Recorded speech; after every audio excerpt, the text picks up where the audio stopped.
Minasan, konnichiwa. Pada musim panas di Jepang, ada sebuah cerita zaman dahulu yang terkenal dengan judul Momotaro. Dalam cerita Momotaro juga terdapat Gitaigo, Gishego, dan Gyongo. Yang pertama ada Gitaigo. Adalah kata-kata yang digunakan untuk menirukan atau menggambarkan keadaan atau situasi tertentu. Contohnya, どんぶらこうどんぶらこうと流れてきました。 menggambarkan suara sesuatu yang bergerak berguling-guling. Yang kedua, おばあさんは大喜びで桃を拾い、 hiroi, menggambarkan tindakan mengambil atau mengumpulkan sesuatu. どんどんむくむく大きくなりました。 Yang ketiga, dong-dong, menggambarkan sesuatu yang terus bertambah atau berkembang dengan cepat. Yang kedua, ada giseigo, adalah kata-kata yang digunakan untuk menirukan suara-suara dari hewan, alat, atau objek. Yang pertama, oya, menggambarkan suara terkejut atau kaget. おやまあ、なんと大きな桃だこと。 Yang kedua ada wang-wang, menggambarkan suara anjing menggonggong. Yang ketiga, kia-kia, menggambarkan suara teriakan atau jeritan. Gyongo adalah kata-kata yang digunakan untuk menirukan atau menggambarkan suara-suara dari fenomena alam atau aktivitas tertentu. Contohnya, yang pertama, hyoi hyoi, menggambarkan gerakan yang ringan dan cepat. Yang kedua, sakamori, yang menggambarkan tindakan bertarung atau menghadapi musuh. 酒盛りをしていました。 Yang ketiga, furimawashimashita, menggambarkan tindakan mengayunkan atau menggerakkan sesuatu dengan cepat. 大将は大きな金棒を振り回しました。 Dan Mukashibanashi yang selanjutnya adalah ini, Isun Boshi. Di dalam Mukashibanashi ini saya cuma mendapatkan satu onomatope saja. Dan berikut adalah cuplikannya. 家来はびっくりして一寸法師を大臣の前に連れて行きました。大臣もこんな小さな人間を見るのは初めてです。じーっと一寸法師を見つめました。 私は体は小さいですが、他の人に負けないように働きます。どうかこちらで勉強させてください。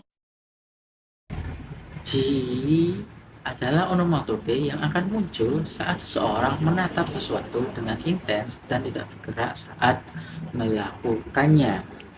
Dalam cerita ini bisa dilihat saat sang menteri atau Taiji mencoba melihat Isun Boshi dengan intens dikarenakan ukurannya yang sangat kecil. Nah, onomatope ini sendiri termasuk dalam Gitaigo. Ya, baik. Selanjutnya adalah onomatope pada cerita Tanah Bata. Dalam cerita Tanah Bata, yang pertama adalah Gyongo. Onomatope Gyongo pada cerita ini adalah kira-kira. Onomatope ini digunakan untuk menggambarkan sesuatu yang berkilau atau bercahaya dengan intensitas yang tinggi. Nah, dalam cerita Tanah Bata ini, kira-kira bisa digunakan untuk menggambarkan cahaya bintang-bintang yang berkelip di langit malam saat Putri Orihime dan Hikoboshi bertemu. Nah, hal ini memberikan kesan magis dan romantis pada pertemuan mereka, seolah-olah bintang turut merayakan momen tersebut. Yang kedua, Giseigo. Meskipun tidak disebutkan secara eksplisit atau langsung, ada sebuah suara, yaitu seperti suara burung seperti chunchun. Dalam cerita Tanah Bata, suara busung Kasasagi membantu Putri Orihime dan Hikoboshi yang bisa diwakili dengan onomatope suara chunchun tadi, yang menambahkan elemen kehidupan dan keceriaan pada cerita, seolah-olah pembaca dapat mendengar suara burung yang riang di tengah narasi. Yang selanjutnya, yang ketiga, yaitu Gitaigo. Gitaigo pada cerita ini adalah terdapat adanya bobo. Nah, bobo adalah onomatope yang menggambarkan sesuatu yang tumbuh subur dan lebat. Dalam cerita Tanah Bata ini bisa digunakan untuk menggambarkan bagaimana ladang Hikoboshi yang menjadi terlantar dan ditumbuhi rumput yang lebat karena dia terlalu asyik bermain dengan putri Orihime dan melupakan tugasnya. Onomatope ini memberikan gambaran visual yang kuat tentang keadaan ladang yang tidak terawat dan meningkatkan dampak emosional dari konsekuensi kelalaian mereka. Di dalam cerita Mukashibanashi Kaguya-sama, saya menemukan adanya 3 onomatope yang ada di dalamnya. Yang pertama ada pika-pika. Pika-pika ini termasuk dalam kategori Gitaigo, yaitu suara atau keadaan dari benda mati. Pika-pika ini menunjukkan tentang sebuah cahaya yang memancar terang di mata seseorang. Yang kedua ada merah-merah. Merah-merah ini sama dengan pika-pika yang termasuk dalam Gitaigo. Nah, merah-merah ini menunjukkan tentang bara api yang menyala saat malam hari. Yang selanjutnya ada yang namanya ji. Nah, ji ini termasuk dalam kategori Giseigo. Giseigo itu adalah suara dari benda hidup.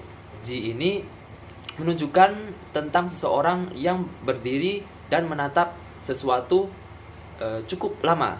Maka itu disebut dengan ji, seperti itu. 次の昔話はこれです。Hanasaka Ji-san. Dalam cerita ini saya menemukan 3 onomatope. Yang pertama adalah pata-pata. 子犬は嬉しそうにパタパタと尻尾を振りました。 Pata-pata memiliki arti suara jejak kaki kecil. Di cerita ini terdapat hewan yang bernama Shiro, yaitu adalah seekor anjing. Di sana terdapat pata-pata yang merupakan suara jejak kaki kecil dari Shiro. Di pata-pata ini termasuk ke dalam Gyongo. Yang kedua adalah wang-wang. ここほれ、ワンワン。 Kita mungkin sudah tahu, wang-wang merupakan suara dari seekor anjing. Wang-wang termasuk ke dalam Giseigo karena termasuk dalam kategori suara hewan. Yang ketiga adalah zaku-zaku. なんと、掘ったところから大判小判がザクザクと出てきたではありませんか。 Zaku-zaku merupakan suara gemerincing dari koin atau permata. Dalam konteks ini, termasuk barang-barang yang berharga. Dan zaku-zaku ini termasuk ke dalam kategori Gitaigo. Pada cerita Mukashibanashi Omusubi Korobi ini, jadi ceritanya itu ada bapak tua yang ingin memakan onigiri, lalu onigirinya jatuh ke sebuah lubang, di mana lubang tersebut ada tikus. Nah, tikus tersebut melakukan suatu kegiatan, lalu bapak tua tersebut diberikan sebuah hadiah, yaitu sebuah emas. Nah, lalu ada bapak yang kedua, di mana bapak tersebut sangat rakus atau sangat rakus, di mana ingin mengambil kedua hadiah yang diberikan. Lalu bapak tua ini balik ke desa tersebut untuk balik dan menyesalkan perbuatannya. Nah, pada cerita ini muncul beberapa onomatope, contohnya yaitu pertama ada Gyongo yang muncul, yaitu adalah di mana suara menirukan suara onigiri yang jatuh, yaitu kororing, yang berarti di mana onigiri tersebut berputar jatuh. Lalu ada Gyogo, di mana bapak yang rakus ini melakukan suatu kegiatan di mana dia menggali, dan itu mengeluarkan suara yoro yoro, di mana bapak tersebut menggali tanah. Nah, itu suara yang ditirukan.